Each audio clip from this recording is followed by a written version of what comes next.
My name is Paul Hollingworth and I live in York, England. I'm an organisational development advisor, writer, executive coach and systems thinker. I'm passionate about learning, creativity and better thinking. My background is in industrial engineering, so I'm a lifelong learner with 40 years of experience in the business of improvement. This audio-visual presentation is a reproduction of a webinar first broadcast by the Aerojet Rocketdyne in Thinking Network on the 13th of March 2014. Due to technical difficulties, the original webinar could not be recorded, so this presentation, although complete in other respects, lacks the participants' comments, questions and discussion. This is my third annual Systems Thinking webinar for Aerojet Rocketdyne's Better Thinking About series. And this year, as thought leader, I will be tackling the issues of teaching, learning and education from a systems thinking paradigm. This is a work in progress, which has emerged from a bunch of ideas I've been working on in the past 3 years. I've been fortunate to have the support of some great friends at the Centre for Systems Learning and Leadership at the University of Bristol in developing this work. I've included a short list of reference material at the end of the presentation. In this presentation, I'm going to explore some of the issues I have with the current dominant educational paradigm and its effects on motivation and creativity. I will introduce the Authentic Enquiry methodology and will also introduce the Enneagram as a systemic model of transformation and then map onto it the process of knowledge creation through Authentic Enquiry. There's nothing new as such in the webinar except for one unique feature. As far as my research can tell me, no one else has yet created this synthesis of systems thinking, learning theory and the Enneagram. In that respect, this material is almost entirely new and has never been presented before. This presentation is the act in the world stage of my own inquiry. This is a concept we'll return to. But in the tradition of beginning with the naming of parts, let us commence with a definition of systems thinking. This simple definition hits more at what systems thinking isn't rather than what it is. A system is a network of interrelated, interdependent components which work together to accomplish its aims. The performance or effectiveness of a system is determined more by the relationships between the parts than the performance of the parts considered in isolation. The idea that everything is connected to everything else is variously attributed to Aristotle and Leonardo da Vinci, amongst others. It certainly isn't a new idea. Complex systems tend to work in layers and loops rather than linear cause and effect relationships, and this means, amongst other things, we have to consider the appropriate boundaries for the system we're considering in relation to the accomplishment of its aim. Systems thinking is only a model. It offers a simplified representation of reality which over the last 60 years has generally proved more useful than the reductionist thinking with which most of us were raised. Peter Checkland may not have been the first person to coin the phrase systems thinking, but his book Systems Thinking, Systems Practice, when published in 1981, was, to my knowledge, the first book with systems thinking in its title. Peter's book is as valuable for its exploration into the foundations of systems thinking as it is for its exposure of the soft systems methodology. Checkland suggests that nature doesn't divide herself up into chemistry, biology, psychology, etc., and our knowledge of the world is divided up into these different disciplines because that's the way we're taught. Education from the start is conducted in terms of this division, and it's not easy to remember that these divisions are man-made and arbitrary, and these arbitrary divisions are imposed and reinforced by the dominant educational paradigm. David Kolb defined learning as the process whereby knowledge is created through the transformation of experience. The problem with the top-down, teacher-led approach to learning, as practiced in most schools, is that it is teacher-centric, content and outcome-focused. The learning process is driven by the needs of the curriculum and assessment requirements, and thus it usually fails to engage the intrinsic motivation of the learner. The brilliant John Dewey, almost 100 years ago, was calling for a revolution in teaching, which has still failed to break out of the prison of reductionist thinking. The Cartesian duality, where the teacher does the thinking, planning, research, development, and the students do the work, reinforces this binary worldview. Systems thinking recognises the need for ways of learning in which the connections are no less important than the entities. It is through this transdisciplinary, multidisciplinary view that we are finally achieving a coming together or consilience of scientific theory, and educational theory is not excluded from this. This convergence of science into a unified field of knowledge was predicted by Ludwig von Bertalanffy back in the 1960s, arising from the development of unifying principles running vertically through the individual sciences and leading to the integration of scientific education. Learning is a journey from the dependent and independent to the interdependent, the final stage of which is a product, publicly demonstrable competence. This presentation is in fact an example of my learning journey with the Enneagram of Enquiry as I act in the world. Dr. Deming used to speak of joy in learning. Where is the joy of discovery in the top-down, teacher-led approach to learning? If, as Kolb suggests, knowledge is created through the transformation of experience, what is the usual classroom experience? Yet again, John Dewey clearly understood this, and we get a hint that knowledge creation is in some way emergent from the process of doing and thinking. Deming also used to speak of the forces of destruction which blast joy in learning by crushing intrinsic motivation. Now, we don't have the time here to explore my view of intrinsic motivation and learning, except to say that I believe there are 4 important factors which help to engage intrinsic motivation, and I've given these factors the acronym RAMP.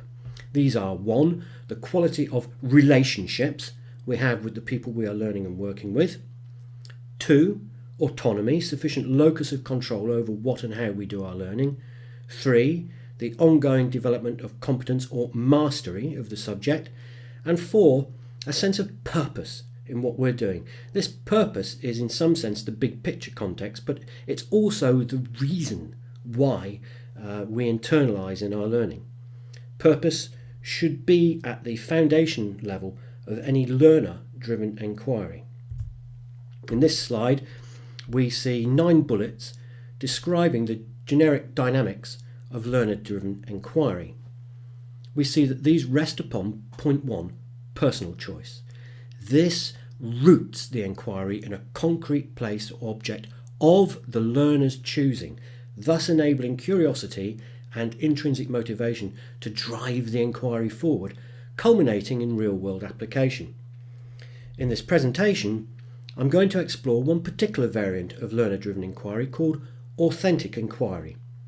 Authentic Enquiry, or AE, is an example of learning systems thinking, which is advocated by the Centre for Systems Learning and Leadership at the University of Bristol here in the UK. And here's what Ruth Deakin-Crick has to say about AE.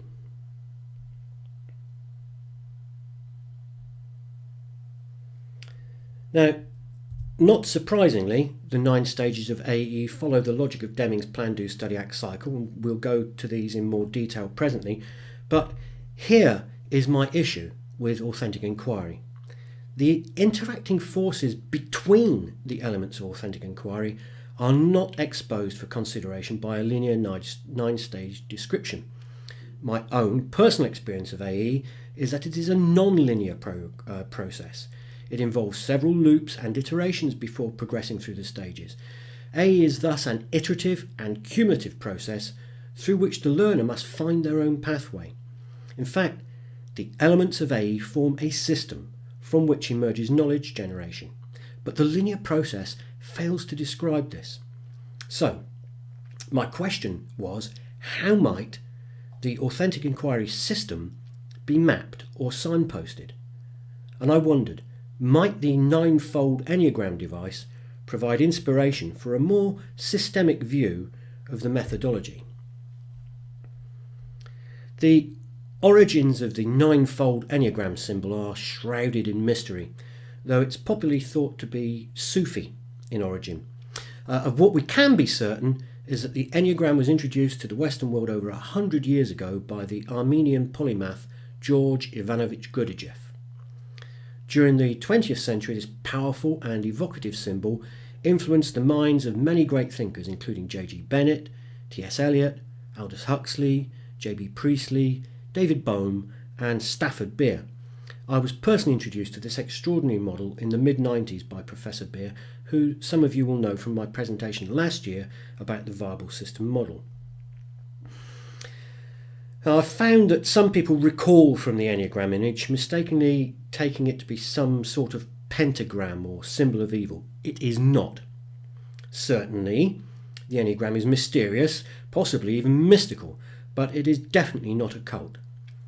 Today, the Enneagram is most popularly used as a personality typography device, originally developed by Oscar Ichazo and based on Jungian theory. It's also used to map the Myers-Briggs types. However, personality profiling is but one application of the Enneagram, which more classically is about movement and transformation.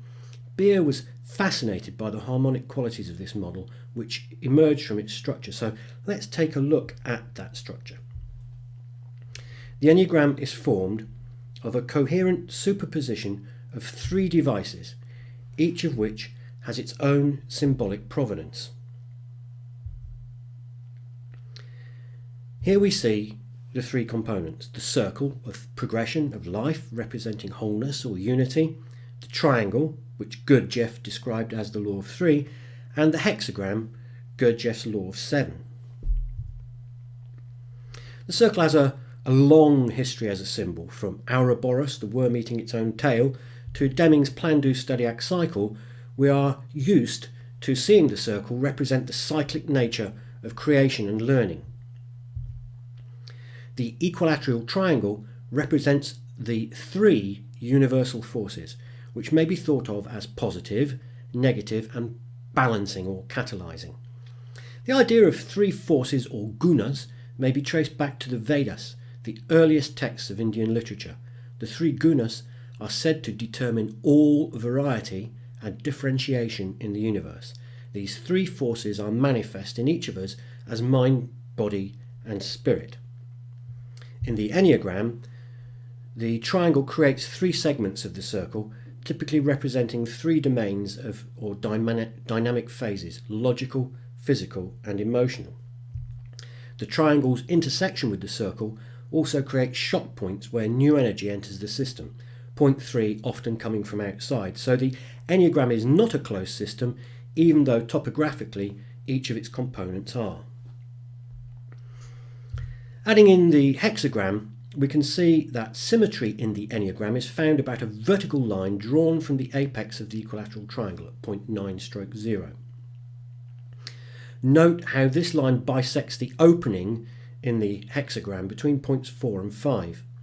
To the right of these are causes, to the left effects. In terms of knowledge generation, we have questioning on the right and learning on the left. The transition from right to left at the bottom of the circle, between points 4 and 5, is generally the result of a shock or new energy entering at point 3. Transition through this gap often represents a transformation, something irreversible. Knowledge acquired cannot be undone, although new knowledge may be added.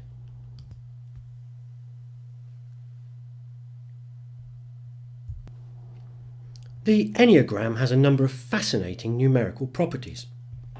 For example, the circle of unity, 1, divided by the number 7 gives a recurring sequence of 0.142857, matching perfectly the labyrinthine path of the 6 hexagram points, as the following animation will illustrate.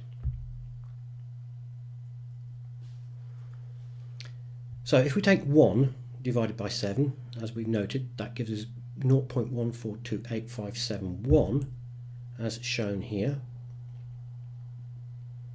Starting at point 2, we have 0.285714 returning to 2. And in fact, whichever numerator we use, we get that same recurring pattern starting from a different point.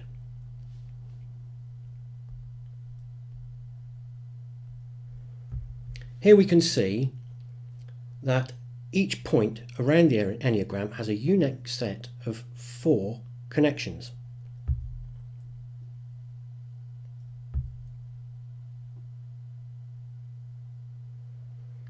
Together, the 9 points represent the systemic flow of energy and movement to fulfillment at point 9. In many languages, the root of the word 9 also means new, as in French, German, Italian and Spanish. In fact, our decimal counting system is based on this sequence of 9 numbers. 9 is both an end and a beginning. Whilst the static applications of the diagram, such as personality profiling, are relatively well understood, I'm more concerned here with the dynamic potential for the Enneagram as a model for transformation, in this instance as a system of learning emergence. I've made no attempt to change the AE stage descriptions or alter the AE process in any way. The following diagram places the 9 points of the Authentic Enquiry clockwise around the Enneagram circle. My objective here is to deepen understanding of the paths of knowledge creation using Authentic Enquiry. The encompassing circle maps the overall AE progression from choose and decide to act in the world through 9 stages. The points in its circumference are a logical or chronological progression to completion. The equilateral triangle represents the underlying forces of knowledge generation: questioning, making connections, and internalisation/application, in cold terms, concrete experience. The triangle represents at a high level the physical, logical and emotional path of inquiry. The hexagram 142857 creates an endless reverberation of exploration, the gap between points 4 and 5 being the transition point to new knowledge caused by asking the right question at point 3. Using the Enneagram, one may explore the interacting forces of the AE process by following the connections each stage makes across the Enneagram. And I'm now going to take you through each point of the Enneagram of inquiry and consider its unique set of connections and how these build into a system of learning. Stage 1. Choose and decide. Enneagram point 1 always represents the necessary preconditions for progress. The inquiry may not proceed to completion until choice is made. The decision process itself is a mini PDSA cycle through Authentic Enquiry. Exploring personal choice will be influenced by the 1-4-1 view of alternatives. The 1 to 7 relationship will develop a decision at point 8, allowing the process to progress to point 2, observe and describe. The 2-4-2 line gives a view of the initial exploration of the choices made at point 1. Again, the iteration of choosing from observation what to describe is revealed by the hexagram returning to point 2 from point 8. Viewed from point 2, point 8 gives the first glimpse of the inquirer's aim or objective. The AE process may cycle numerous times through stages 1 and 2 before moving on to question more deeply the subject of inquiry. Stage 3, question and wonder. Typically, Enneagram point 3 is the shock point, at which new energy, often from outside, enables the transition between points 4 and 5. As revealed by the 3-6-9 triangle, the third stage of AE calls for wonder, connections to be made and related to concrete experience, to allow the unfolding of questions. The turning of the triangle at point 3 makes the shift of the inquiry process from physical to logical. The Enneagram point 4 will often reveal obstacles which must be overcome. These may not be apparent until points 1 to 3 are satisfied. The 4-1 line takes the inquirer back to their choice/decision, and again the hexagram may loop numerous times until through 8-2-4 the inquirer has explored the evidence, uncovering stories, sufficiently to make the transition to point 5.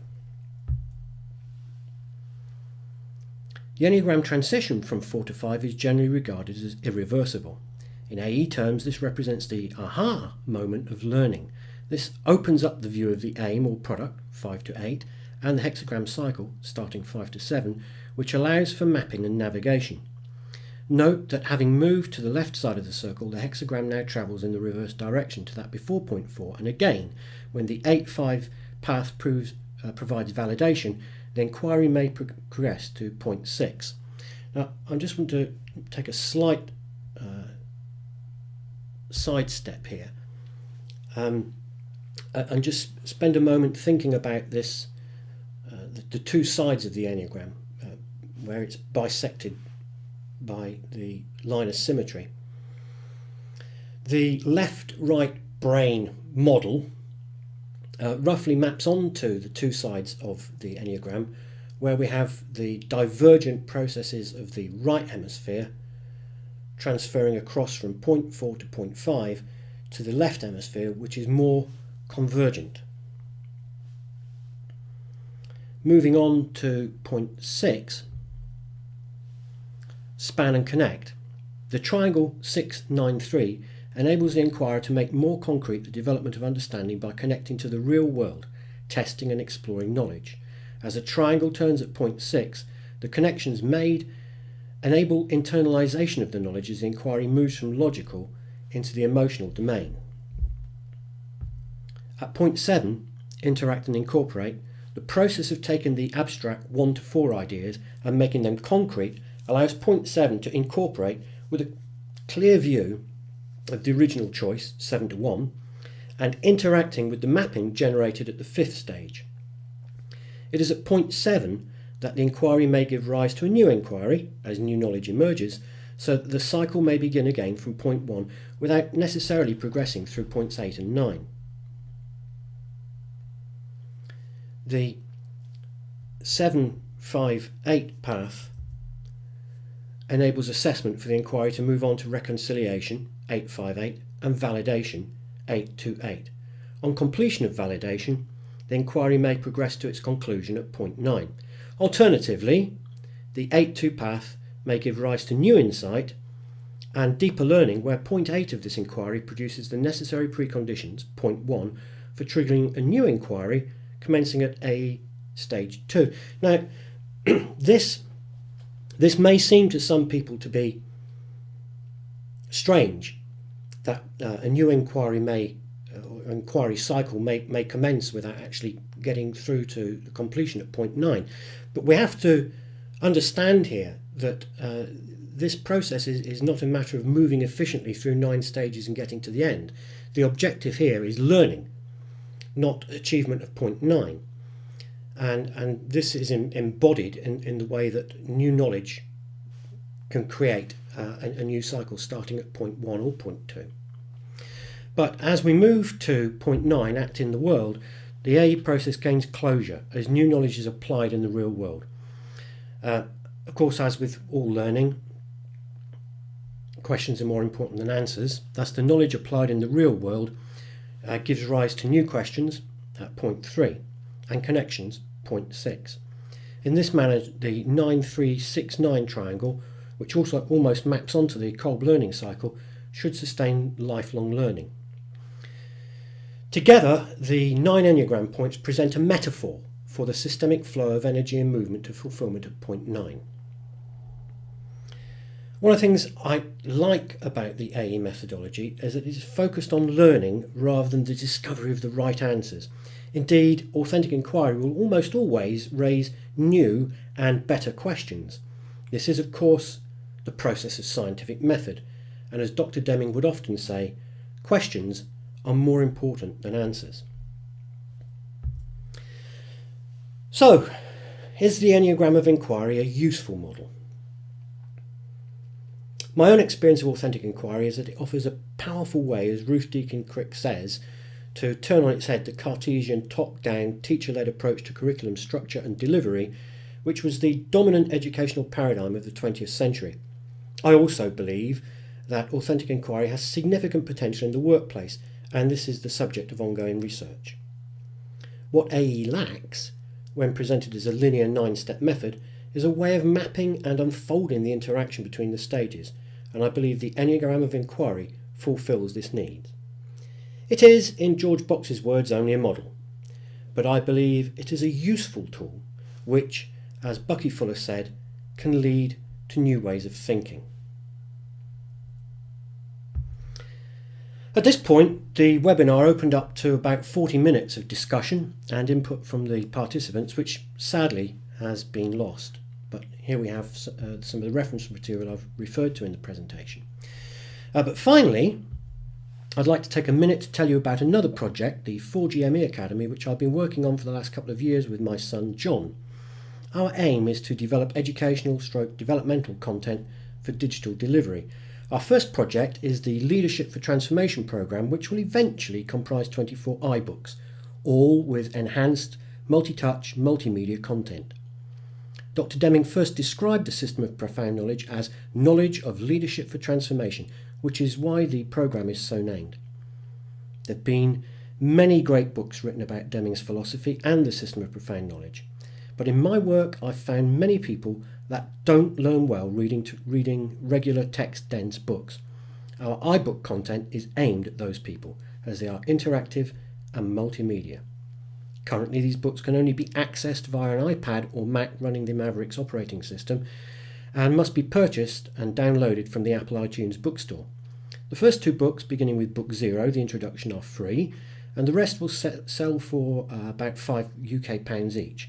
Currently, there are 8 books available. If you search for my name in iTunes, you will see a preview of these books, and if you click on any one, you'll find a more detailed description. If you open this in the iBook store, you'll find a detailed description with screenshots, and as you can see, Book 6 is about language as a tool, specifically operational definitions and abstraction. You can download a free sample of the book or purchase it by clicking the link. If you have any questions, queries or feedback, I'd be pleased to hear from you. All my contact details are on this slide. Thank you for watching and listening. Goodbye.